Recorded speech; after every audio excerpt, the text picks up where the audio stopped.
Kamuntikan na palang matrade si Giannis Antetokounmpo sa alinman sa Philadelphia 76ers o Cleveland Cavaliers ayon sa ulat mula kay Ramona Shelburne ng ESPN. Lumalabas na handa ang Milwaukee Bucks na makipag-usap sa trade basta makakuha sila ng young star at mga future draft picks bilang kapalit.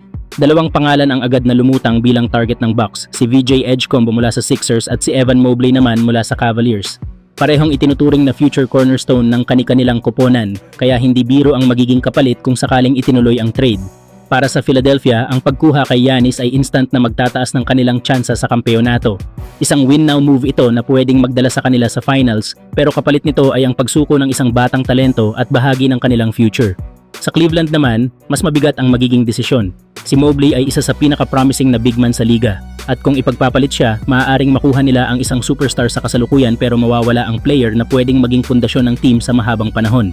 Sa kabuuan, malinaw na parehong may malaking kapalit ang ganitong trade.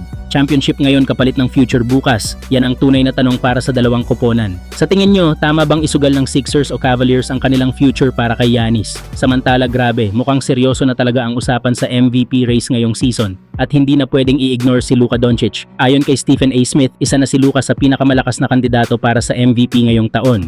Sa katunayan, aminado pa si Stephen A. na nahihiya siya dahil ngayon lang niya lubos na kinonsidera si Luka sa usapan.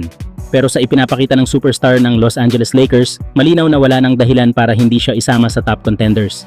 Mainit na mainit ngayon si Luka matapos ang isang napakalupit na performance kung saan umiskor siya ng 60 points laban sa Miami Heat. Hindi lang yan, sa kasalukuyang 8 game winning streak na ang Lakers, tuloy-tuloy ang kanyang dominance. Lampas 30 points sa bawat laro at halos walang kupas sa opensa, lalo na sa crucial moments. Pero hindi pa rin madali ang laban para sa MVP. Nariyan pa rin sina Shai Gilgeous-Alexander ng Oklahoma City Thunder na may hawak ng isa sa pinakamagandang record sa liga at si Nikola Jokic ng Denver Nuggets na patuloy na nagpapakita ng all-around brilliance. Sa totoo lang, dikit-dikit ang laban at bawat laro ay may malaking epekto sa standings ng MVP race. Sa kabila nito, hindi matatawaran ang numbers ni Luka. Mahigit 33 points kada laro, halos triple-double averages at siya pa ang nangunguna sa scoring ngayong season.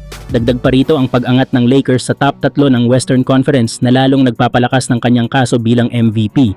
Sa huli, wala pang siguradong mananalo pero isang bagay ang malinaw. Kung magpapatuloy ang ganitong klaseng laro ni Luka, malaki ang tsansa na makuha niya ang kauna-unahang MVP ng kanyang career. Samantala, sa darating na summer, maaaring maging target ng Los Angeles Lakers si Nick Claxton, lalo na't papasok siya sa expiring contract next season at may kontrata hanggang 2027. Para makuha siya, pwede ring isama ng Lakers sa trade si Jared Vanderbilt at DeAndre Ayton, kasama ang ilang future second-round picks bilang bahagi ng package papuntang Brooklyn.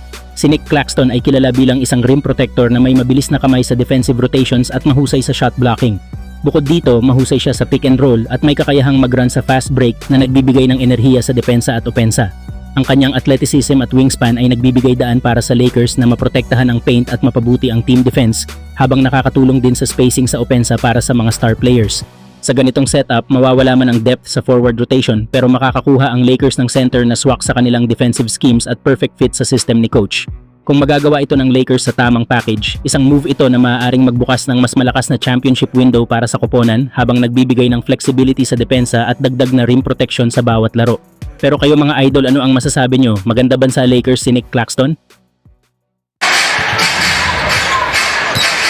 Johnson, the drive, puts it up, and Claxton!